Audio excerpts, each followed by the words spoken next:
everyone. Welcome along to today's webinar on data strategy, and more specifically, the pillars of a successful data strategy. I hope you can all hear me okay and are ready to enjoy a session that's focused all around defining, setting, articulating, and getting buy-in for a data strategy within your organization. Before I get stuck into the detail, a couple of points to note. Please do feel free to ask any questions during the session using the Q&A button in your panel that you should have there, and I'll try and keep an eye on that as we move through. I may leave that towards the end, but yeah, do ask any questions as we move through, because I'd love to engage and interact and make sure we cover what it is you want to get out of the session. Also, just in the chat as we get started, I'd love to know who we have listening in today, a bit about your role and or your title or your company, just something so I get a bit of a view of who's in the room, and I'll keep an eye on that as we go through the session as well. So welcome along. Thank you for coming to the session. A little bit about me as we just to kind of position, who the hell am I to be talking about data strategy? I have my roots in industry, in corporate organizations, always in data and data leadership and business leadership roles. So I've been in your shoes and have had to go through the challenges, the opportunities, the exciting parts of getting data to work in an organization. I set up the Cynozure business in 2016. I've been growing that steadily or rapidly actually since then. Also run the CDO Hub, which is a global data leaders community. I host the Hub and Spoken podcast, which talks to best practice and talks to industry leaders and other people within the wider business and technology world about how people get value out of data. I support a number of organizations to ensure that the kinds of people that are being that are moving into the industry have the right skills and capability to be true leaders in this field.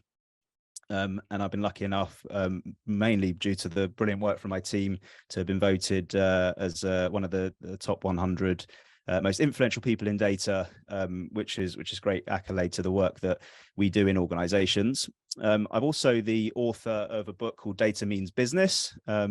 It sort of really packages up. I co-authored it with Barry Green, who's a chief data officer by trade and has been doing that for a number of years in lots of different organizations. And we pulled this book together to bring all of the kind of like modern thinking, best practice mindsets that are needed to start and scale a data strategy within your organization, coming at really from a business perspective and showing that if we think about data in the right way in terms of its ability to drive a business forward, then you can really define some great opportunities and deliver some great value. That book is available on Amazon, on the Kindle, and as an audiobook through lots of the different audiobook players. So do check that out.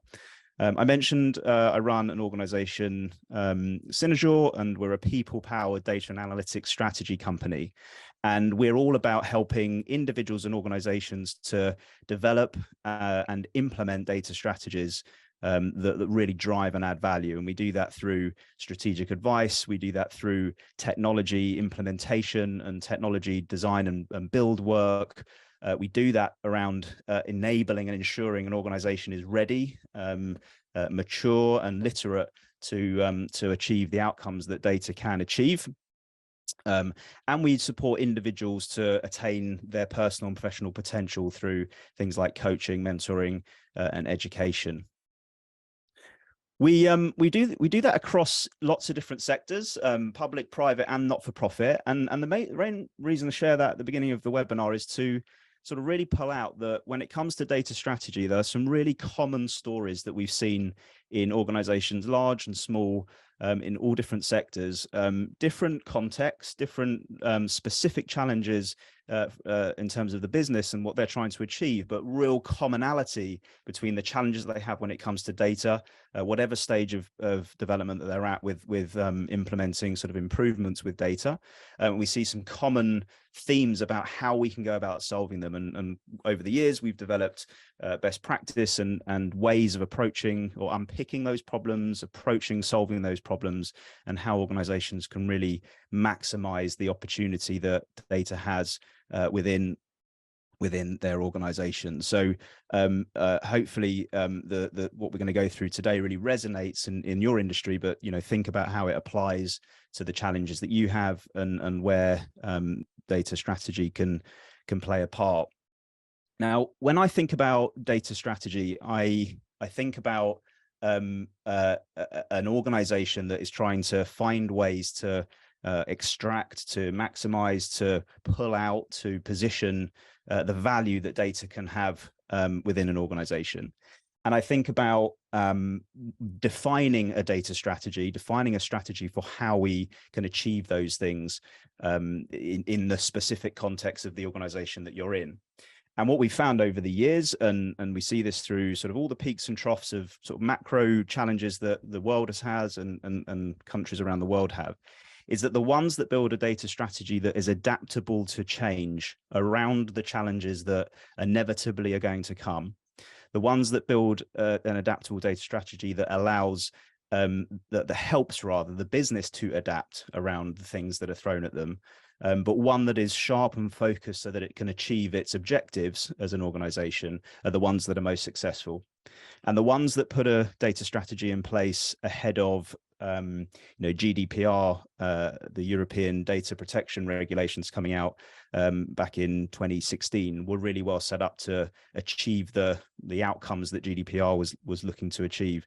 The ones that set a data strategy ahead of the global pandemic were really well set up to survive, thrive, pivot, adjust their business, because they had data at their fingertips to be able to make an assessment of what's happening and make an understanding of where they need to take their business, because they had that strategy in place and they're able to pivot and adapt and adjust accordingly. But what we see in all sorts of organizations is I say, this common story about the things they have in place when it comes to data. And actually every organization is already doing data, in inverted commas, regardless of their own perception. So if you think about, month-end reporting in finance, that's all about understanding the performance of the business. That's all around metrics. That's all around insight. That's all around the data that produces the outcomes of that month-end reporting. That is data. If you think about even planning the activities within the organization, if you think about planning a launch of a new product in a new market, data is always used. And the difference here is with those that are successful and those that aren't, is being deliberate about how you're set up in order to maximize the opportunity that data has. And this common story is that these lines represent sort of different teams, different departments within an organization, where some parts of the business will have all the data capabilities that they need, and they're really focused on specific strategic outcomes. Some parts of the organizations have multiple strategic outcomes as an organization that they're trying to contribute to, but they don't have the people or the skills, or they don't have the robust plan in place. Some people have everything they need in terms of people and data and tools and products and the activities that they're focused on, but actually the work that they're doing, and this is quite common, aren't focused on a known stated strategic objective of the organization. And there's questions about why investment is being put into that piece of work in particular. And then often is the case, teams working on lots of strategic objectives, working with lots of different business consumers and lines of business, but they don't have access to the data, or they don't have access to the tools that they need in order to be really successful. And my favorite, or my worst, if you like, is where there are strategic objectives that just aren't being worked on because there are no people to focus on it. There are no tools available. There's no data to help. And that gets missed. And actually, that's a real challenge for organizations. So what we often see is lots of data work happening, but lots of gaps in how it's set up, how it's being focused on, the kind of people that are focused on it, the skills that the people have within the organization, the access to the right data, the access to the right tools, or the focus, the attention and the focus that's needed in the right place to the priority things within the business. So that's a kind of common story. So we need to think about, well, how do we solve that? So if you're in a situation where, yeah, I see that we haven't got the right skills, we're not set up in the right way, we don't quite have our data sorted, we haven't bought technology, we don't really have a clear plan, or any one of those, you're in a position where you could set up and could look at articulating and defining a data strategy that helps you to bring that together and come up with a far more effective focus and approach and roadmap to how you achieve the ultimate aim, whatever you define that as in terms of how data supports your business. So when we think about data strategy, there's a sort of interesting dynamic between the word data and the word strategy, in that data does mean different things to different people, all the way from, you know, the data that you have on that you buy with your tariff for your phone is what some people think of data. Other people think of it as finished reports and insights that pop out of management meetings. Some people think of it as the data that is in systems. So the word data people think about differently. The word strategy fills some people with dread, excites some people. Some people think it's a plan. Some people think it's blue sky, and everything in between. So when we shove those two things together, data strategy, there are some confusion that's crept into into businesses and into the market about what it really means. So what do we mean by it? What we mean by it, this really has caught on in terms of an approach, is that it's a framework. That's the thing that it is. It's a framework rather than a Bible that enables you to generate business value. And that's a really important component. It's the priority component of a data strategy. That business value comes from the tool, the technology, the capability of data and analytics. And more I'm seeing, and we enhanced this definition a few years back, that has to be with pace and agility. So a framework that enables you to generate business value from data and analytics with pace and agility. So I don't know if that's something, an angle that you've ever thought of, but this is more than just sorting out the data. This is about an obsessive focus on generating business value by applying data.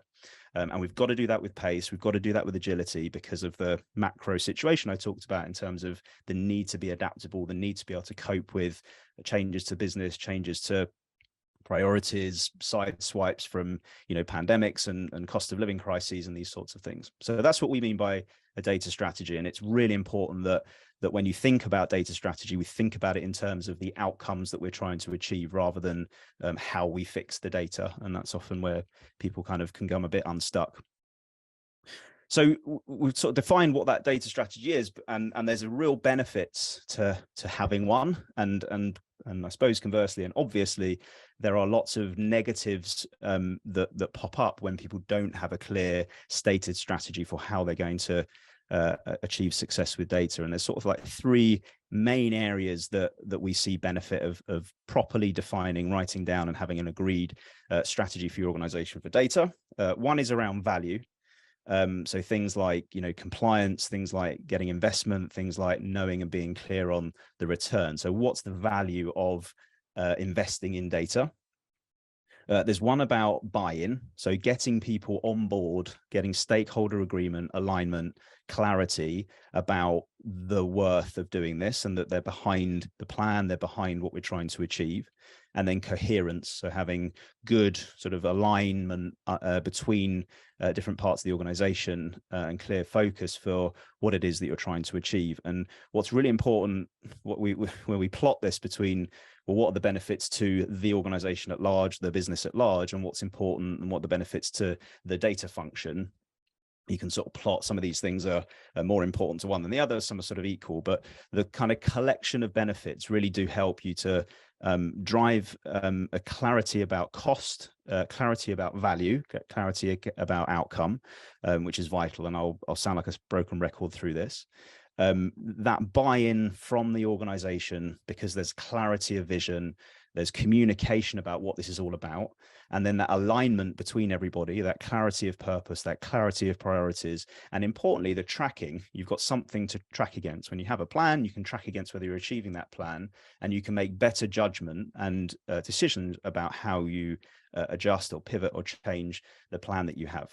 Without a strategy, without a plan, it's hard to kind of judge whether you're progressing towards the goal that you want to achieve and whether you're tracking towards the right outcomes.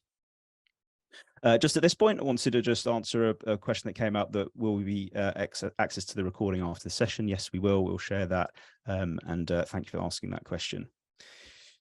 So how do we go about defining one of these strategies, or what are the things rather that make up a good strategy? So we have defined a best practice that has been used in, in certainly the hundreds of organizations that we've proactively supported, but also thousands of organizations that have either been to this kind of session, have picked up our best practice and run with it. And we get really good feedback about the completeness of this framework. We get excellent feedback about its consumability to not only to the data people, but to the broader kind of business organization that they sit within, to make sure that people kind of get what we mean by a data strategy.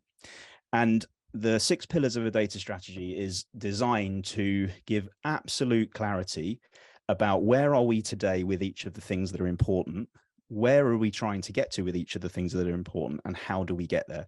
We need those 3 components, and I'll come back to that bit at the end, actually. But these 6 pillars are important to understand where we are, but really importantly to understand what is it we're going to do with each of these to give us the complete picture about what our data strategy should look like. And the really important takeaway is that this is a bit like a kind of Formula One pit stop. If Lewis Hamilton comes into a pit stop and one of the things that's needed to be achieved in that pit stop in the 3 seconds that he's stopped for doesn't happen, there'll be an issue in the race somewhere. If they don't clean the visor, he might not be able to see as well. If they don't put as much petrol in that he needs, then he might need to pit stop again. If they, misalign one of the tires, then there'll be a wobble somewhere. And data strategy is a bit similar. We have to consider each of these 6 pillars. We have to consider them equally. We have to plan them equally in order to make sure that we are achieving the kind of attention and focus on the right elements. So what we're going to talk through for broadly the rest of this session is what are these 6 pillars? How do we need to think about them? Why are they important? And how are they kind of made up? So let's think about this sort of like the most important component. If you think about this, the definition of data strategy, this whole obsession around focusing on outcomes, focusing on business value. This first part is all centered around making sure that we've got that bit clear, we've got that understanding clear, and everything else falls off of this first element. And if you've heard of someone called Simon Sinek, he talks about the why, and the why, and understanding your why can be used and applied in lots of circumstances. He uses it to help you understand your own personal purpose, like why are you doing something, what you're trying to achieve, what's your North Star as an individual. He talks about it in terms of brands, really understanding what their purpose is, and being clear when you go to market and do marketing, that you're clear to the consumer why you do what you do, rather than just what the thing is. And we found that this is equally important when it comes to data strategy, articulating why you're doing this. What's the purpose of the thing that you're doing? The purpose is not about cleaning up the data. That's not the purpose. That's not the why. That's one of the things you need to do. And I'll come back to that. Equally, you're not really doing this for the purpose of becoming a data-driven organization, which is a phrase that often gets, put into packs. It gets put into shareholder statements and 3-year plans. That's not the ultimate reason that you're doing this. And the ultimate reason that you're doing this will change depending on the organization. And what's really important is to define the purpose properly. A nice, simple statement that in the lift in the office you can articulate to the CEO. If someone says, why are we investing this money, you can roll off the tongue the purpose of what you're doing, and it's greater than the individual pieces of work that you need to do. So articulating that kind of vision statement, that North Star, that end goal of the purpose that you're doing, is really important. And this is supplemented by improved by the definition of, well, how big is this opportunity for us? What is the size of the prize? What are the parts of the organization that we can impact positively to improve the business in its own right? And this all pins the data strategy back to the data strategy back to the business strategy of the organization.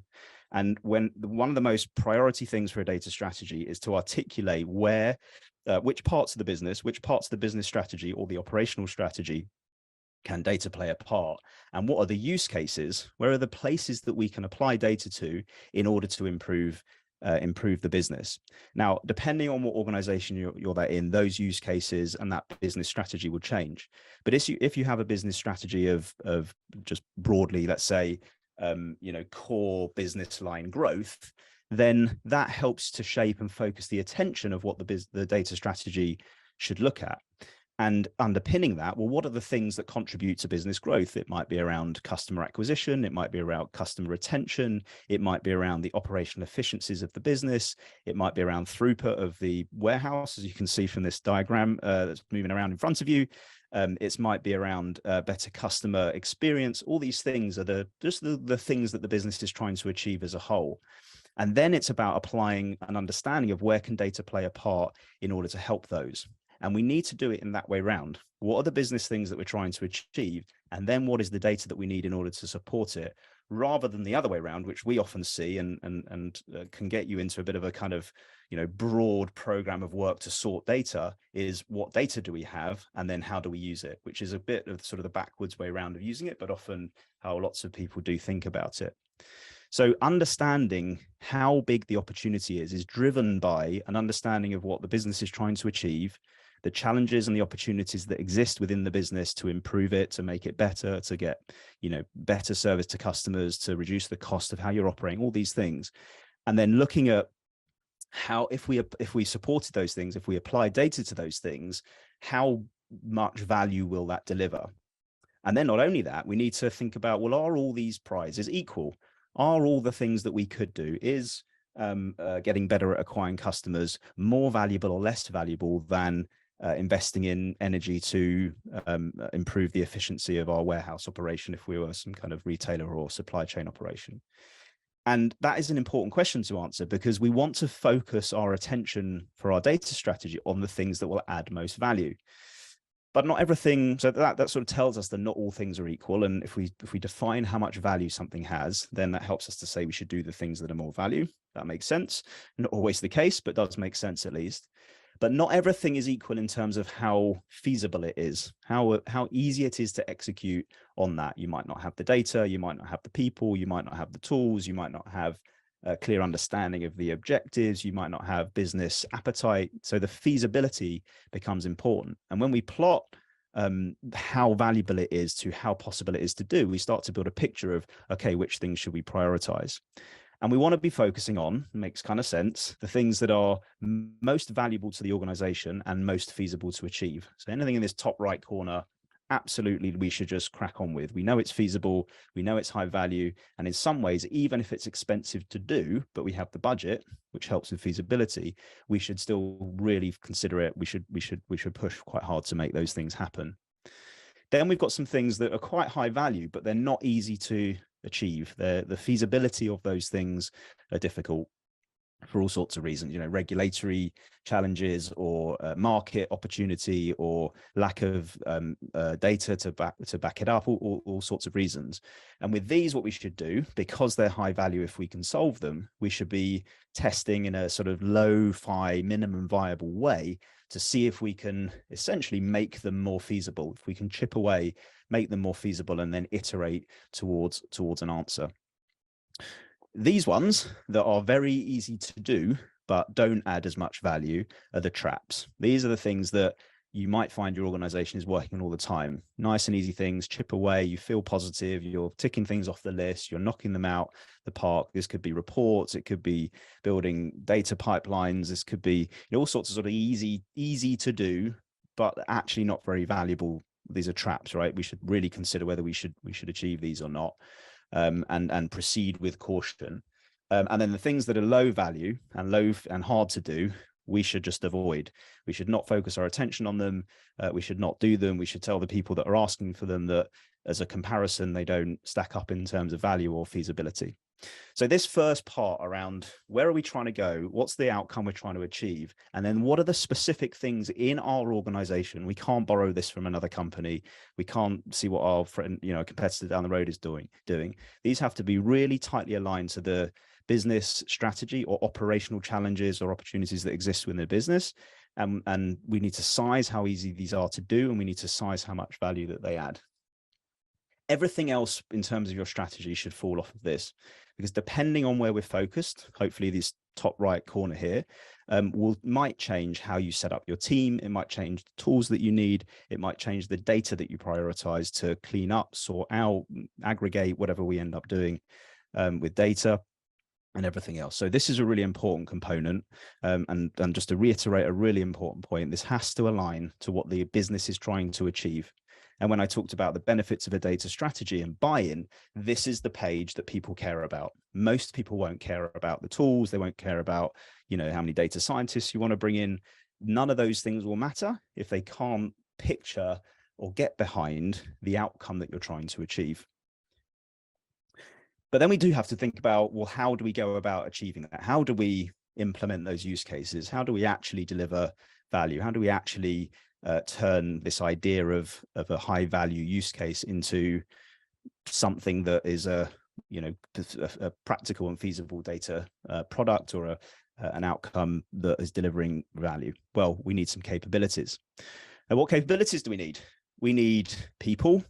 We need those people to have the right skills, the right level of literacy is the phrase that's used in the industry.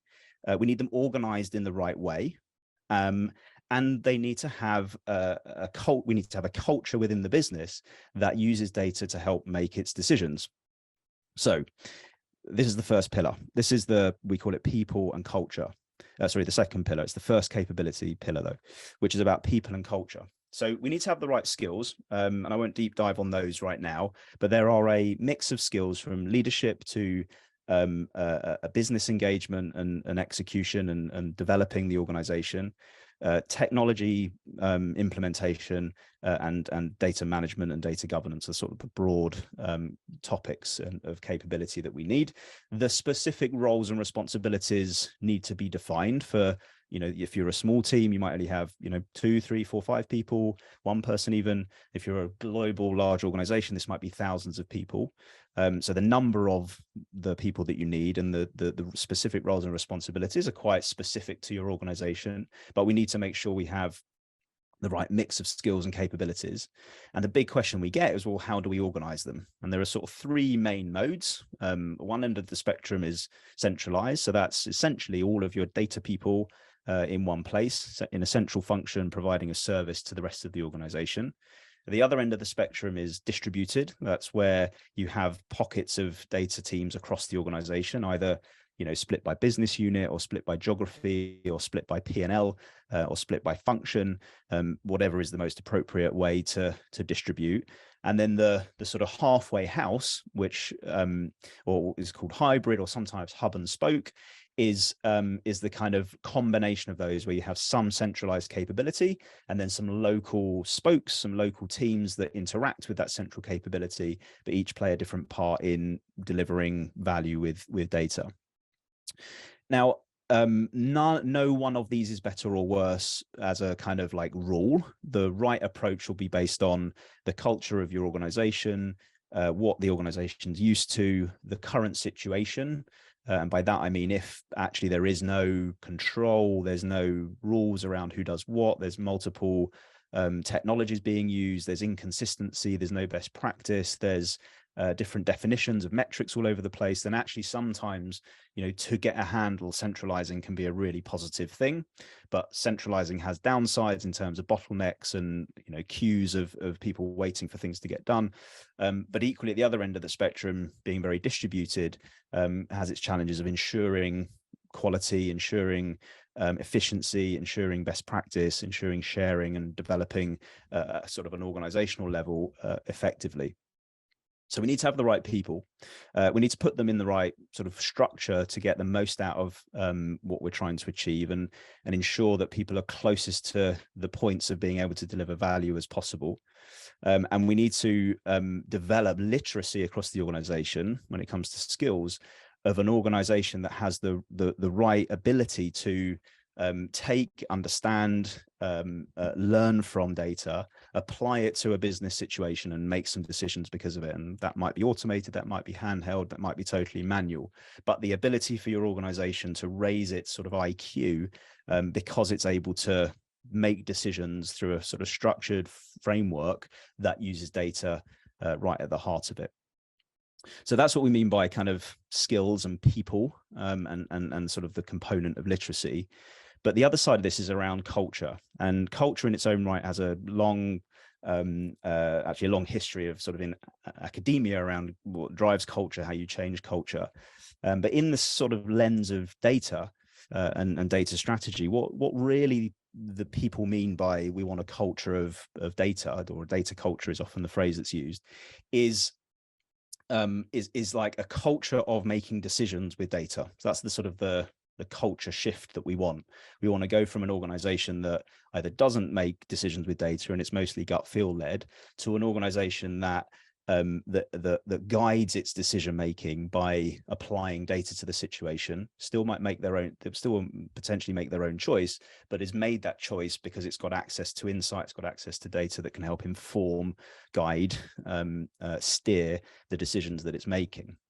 Now, that's quite a grand thing to say, and organizations that are digital and data native, they have built and grown up from a point which they've always done that. It's obviously far easier to make some of these changes, implement some of this outcome. In more established and legacy organizations, you're trying to move the dial from, you know, not doing this to doing this, and that shift can take a long time. And if all we do is talk about it, that doesn't make it happen. And the thing that we've learned is the thing that really changes culture is essentially a bit of a combination of top-down kind of comms and education, of course, and steer, but actually really it's this kind of like day-to-day shift in the way work is done. And this cycle that we talk about focuses on aligning to a business outcome, aligning to a use case, which I talked about at the start, using that use case to kind of be a focal point for, let's see if we can make some change in our business by applying data to it. We analyze and activate data. We test and iterate the impact that applying data has to a situation. So let's talk about maybe customer acquisition. We apply some data to customer acquisition. We look at the kind of customers we have, the kind of habits they show, the kind of attributes that they have. We change our marketing messages to apply to the kind of people that we want to attract. And we see if by doing that, we get some reaction and that we acquire some new customers. And we go through that cycle, learning as we go. And if we've never done it like that before, and we've just put a whole bunch of money into sort of, you know, above the line marketing or TV advertising, that's sort of a bit scattergun, then this will be a new way of working, a new way of applying data to a business problem. And then we learn from that. We communicate what we've learned. We communicate that we've either fixed something or made it worse. We celebrate our achievements. We celebrate our failures, and we go again. So it's this day-to-day work that actually changes the culture of using data and applying it. And we need to find champions that can help to do this in small parts of the business and then scale that out as it goes. So culture shift is both a top-down requirement in terms of comms and education, but also a bottom-up change in the way that work is done within the organization to apply data to the business situation. Now, the organization and the culture is important, and particularly the organizational structure. That changes a little bit the nature of how you end up working, how budgets are applied, but the way we operate becomes equally as important as the skills that we have and what team they're in. And actually the organizational design, very centralized, very distributed or hybrid, affects the what I call the operating model, what we call the operating model for how you go from a business need to an insight to some kind of improvement that connects the dots. And we need a cycle, we need an approach, we need a mechanism to prioritize the work that the organization does, either at a team level or at a sort of across company level. And we can only do that if we've done that work that I talked about up front around identifying use cases, identifying value, identifying feasibility, because that helps you make a prioritization decision. And then we need to go through a cycle of working on those things through that sort of culture shift cycle I mentioned, delivering value, handing it over to a sort of productionized business as usual process, reviewing how we've done and improving the process. So there's any diagram that is about how do we go from this concept of a use case and a business need through to an outcome is something that we need to put in place, and how we govern that, how do we steer that, and things like steering groups and governing sort of boards and those sorts of things help to make the decisions about priorities, learn from success and learn from failures, and drive the agenda of the focus that data strategy needs to have. Now, one of the ways that we that we can have a really strong operating model that focuses on outcomes is to have an approach that, funnily enough, focuses on outcomes. And there's some really good learning from how products have been developed over time. And this kind of bit of the conversation leads me to talking about data products. So if we think about physical products that exist in the world, books and bread and phones and toothbrush, hand gel and washing up liquid and baked beans, all these things, physical products, there is a very tried and tested pattern for, research and development, for testing those products, for creating those products through a manufacturing process, marketing those products, getting them in front of people, getting feedback, watching how many are sold, improving and the quality, stripping out, making them more sustainable, stripping out ingredients that aren't needed as they learn. This is a tried and tested paradigm, if you like. Been doing this for a long time. Cars and buildings, physical products we can touch, we can feel. And the important thing about them is that they exist to solve a customer problem. So Aquafresh exists to solve the problem of healthy teeth, fresh breath. And everyone's clear on that. And the better the marketing, the more people are clear on that, and the more people want to buy it, of course. And that's why these brands get so big. So they solve a purpose. They also have someone who is responsible for their success, their failure, their improvement, their growth, their market penetration, all these things. So someone is responsible for them. And they have a bunch of metrics that tell you whether they are being successful or not. How many did we sell? In which countries? How many units? Fast, slow, online, offline, all these things that tell us whether they're being successful. So this has existed for a long time. Then, now a long time ago, but maybe end of the 90s, early 2000s, of course, we had digital products, which really are a similar kind of mindset, if you like. They exist to solve a customer need. They have someone that's responsible for them. They're tracked in terms of how they're used. They're constantly iterated and improved. And actually, they're easier and quicker to iterate and improve. So the algorithm that drives your Discover Weekly part of your Spotify experience is much easier to iterate and improve than the mintiness of Aquafresh, I would have thought. So these digital products are quick and easy, if you like, to develop, and the bar of that is pretty low these days in terms of getting to market. But the characteristics of them at the sort of broadest level are very similar from physical products, and they need to be tracked, and people are responsible for them, and those sorts of things. So then if we think about data products, if we don't think of it in this way, what we've been doing, market has been doing it, companies have been doing, is just putting data into a central data platform, running data governance programs, recruiting people to try and build models, but not with this kind of outcome focus, this obsession on value, this obsession on focusing on business need and outcome. So the pivoting the thinking around data products helps you to put it in the context of something that solves a customer need. So in my example earlier, improve customer acquisition. So the need for the internal customer is to improve the acquisition of customers and how many we get, and the value that they deliver, their lifetime value, if you like. They need to have someone that's responsible for it. There's someone who's in charge of that data product and its success, and its success is determined by improved customer acquisition in that example. So it will have some metrics that allow us to do that. So if we start to think about data products in the way that we thought about digital products and physical products, and that they are there to solve a need, not there for the purpose of having data, we can start to think about the operating model in a slightly different way. So some food for thought. So then finally, in data strategy, we can talk about data. And this is on purpose that this sort of in the order that it is, because when we're thinking about data, and I've said this a few times, of course, is we need to think about outcome first. We need to think about use cases.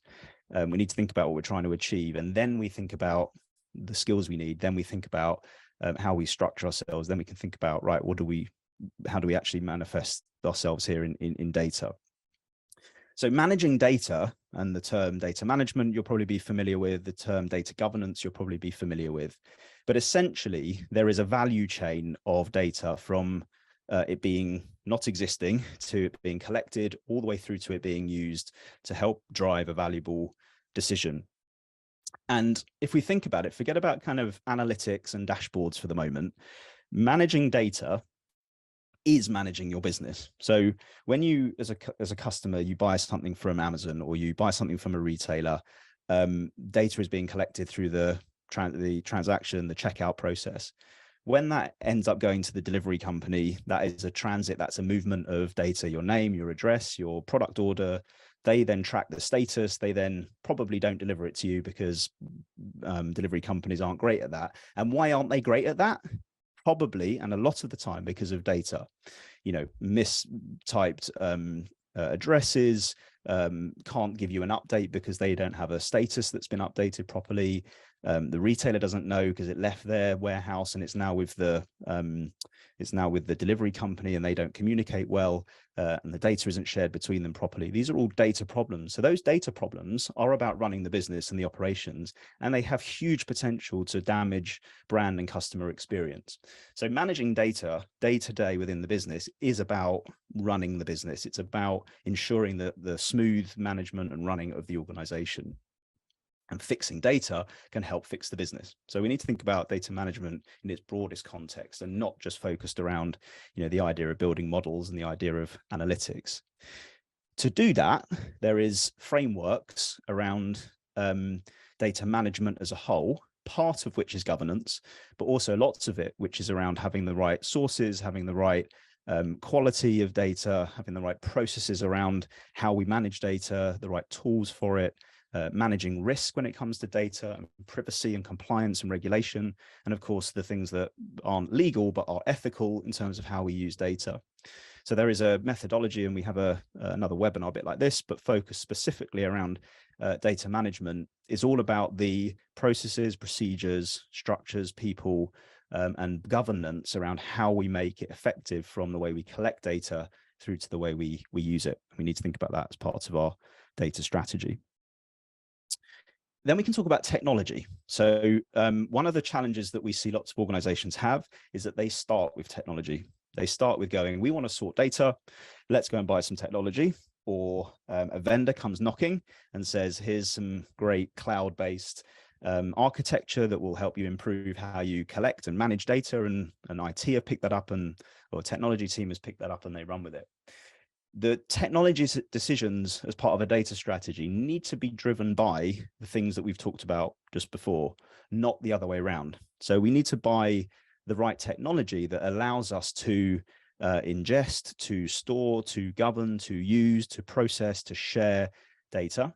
And that needs to be driven by the priority use cases, the kind of skills we have in the team, the type of organization that we have, our broader technology strategy, not driven by the desire for cool tools or cool technology. The other thing we need to think about with technology is that it has to be adaptable. And I've talked about this a fair bit. It has to be adaptable around the stage of our maturity. So in the early stages, we need something quite different from if we're, Netflix or Uber or, I don't know, Amazon, in terms of the scale and functionality that we need. So we need to understand where we are, and we need to buy technology that is suitable for where we are, but that can also scale as we improve and we develop our understanding and improve and develop our capability. The other thing it needs to be able to do is both operational workloads day to day. It needs to be able to do things like reporting. It needs to do things like sharing data externally. It needs to do things that are the fabric of the business, but it also needs to act as an environment that allows us to innovate, to test, to learn, to trial, to build models, to sort of cook up some new ideas for the business that aren't operational, but do use the same data sets, that do have the same access to the same data and allow us to build things in a different way than we've built before. And we need tools that allow us to govern data in a way that supports the slide we just showed around that sort of end-to-end management of data through the data sort of value chain, the life cycle of data. So it needs to be scalable, it needs to be adaptable, it needs to be based on your use cases, your needs, your environment, and it needs to be thought of in context of the broader technology strategy, because it doesn't live in isolation. It sits within an ecosystem of technology within your business. So its ability to integrate is quite vital. And we can think of it a little bit like building blocks. So we don't need to buy all of the bits of this, all the Lego bricks at once. We need to buy the pieces of Lego that we need today. And luckily it's modular, so we can add bits to it. And if we define that in a sort of strategic direction sense, then we know it can grow and develop and scale with us as we improve the way that we do things. So they're the capabilities that we need. We need people with the right skills and the right literacy, organized in the right way, with a culture that is thinking about data when it makes decisions. We need an operating model that allows us to go from idea to execution and value. We need an approach to data management that allows us to run our business day to day, but also get data through into people's hands so that they can build models and make better decisions. And we need technology that allows us to put all that together. And those things in combination allow us to deliver the value, allow us to deliver the vision and the use cases that we define as priority for the business. And once we understand those, we need to build a plan for how we make all of the changes that take us from where we are against all of those things to the value, to the outcomes that we're trying to achieve. And the way we do that is essentially to plot the things that we need to put in place, the priority use cases in the right order, and the capabilities being built in the right order that allow us to scale the operation. And we've defined something called the Level Up framework, which is essentially a learning from hundreds of organizations that we've worked with that tell the story about how you need to build capabilities with the right focus on business value at the right pace in the right order. And the problem with not focusing on value or not building capabilities in the right order is that you end up with problems that you may see in your organization about, not having budget or not having the right skills, but trying to do lots of things, about having actually lots of capability, but question marks about how much value it's delivering. And the idea of this Level Up framework is to avoid that. It's to start off with properly establishing the agenda within the business. Why are we doing what we're doing? How much value can it deliver? What's our strategy? How do we move forward? Have we got the right people brought in? And we talk about punching through to the next stage by having all the right building blocks in place. And the building block after strategy is not to invest heavy, it's to prove value, and prove value in a way that builds credibility, that helps you to test the kind of things that you put in your strategy, to test that you can really make it work, start that culture shift cycle until such point that you've said, yeah, we said we think we can add value to this business by applying data to it, and we've proven that we can. Now it's worth us getting, bigger investment and starting to put the scale in place. We always want to move at pace, but accelerate is all about accelerating at scale. Everything at scale is harder. Moving fast at scale is really hard. But if we've put the right building blocks in place, when we come to moving, this is moving the business at pace, not just moving data at pace. That is a surefire way of getting strong acceleration at scale, is by building it out this way. And then optimize is really the stage that the kind of data and digital native organizations are at, which is you're fine tuning the business by tiny tweaks in how you do things, in your products, in your services. These are kind of, as I said before, the Netflixes, the Ubers, the Amazons of this world who are sort of built with data either as their product, if you think about a Facebook, or organizations where they really use data at the heart of their business to drive its decision making. But the real priority here is this line that goes across the top, this arrow across the top, that we're always looking to deliver either incremental or transformational, but business value along the way. And as we deliver business value, we earn the right to implement capabilities and get more investment. So this sort of plan, if you like, helps you to plot out, well, how do we really do this, and what's our roadmap for success? So they're the 6 pillars of the data strategy. Vision and value is about direction setting. It's about use cases. It's about alignment to business outcomes and business strategy and operations. People and culture, operating model, technology and architecture, data management are the capabilities that you need in order to deliver that value. And the roadmap is what's the plan for going from where we currently are, which might be very advanced, it might be very early stage, to a point that we're trying to achieve, and how we deliver the value. And there are kind of like 3 stages that I think about. One is, well, where do we want to get to? What do we want to look like? Not everyone wants to be Uber or Netflix, but just an iteration is positive. So what's our desired outcome across all of those? What are the desired use cases, capabilities? Where are we today, and how big a gap is that? And that might be a small gap in some areas, since you may have invested quite a lot in an area already, but lots of areas you haven't, or it might be a big jump. And then what are the activities that we need to put in place to go from where we are to where we want to get to? Now, again, one final kind of thing that we see in the market where we get sometimes this is sort of approached in slightly the wrong way, is some people just look at the current state. People often talk about maturity assessment and where are we. It's great to know where you are, but in isolation, it doesn't give you much of a picture at all, because it needs to be in context of where we're going. Is where we are today good or bad in comparison to where we want to go? How does that benchmark against what we want to achieve and what the market's achieving? So we think the combination of where we want to get to and where are we today are key kind of like partners in crime. And then the link between that is the activities that you put in place. So if you want to kind of see how you stack up against these 6 pillars straight away, you can head to datastrategyscorecard.cynozure.com. It will ask you a bunch of questions, takes a minute or 2 to answer, and it will give you a score for each of the pillars that I've just been through. It will also give you tailored pointers for how you can improve, regardless of what your score is, how you can improve your score and some of the things to think about.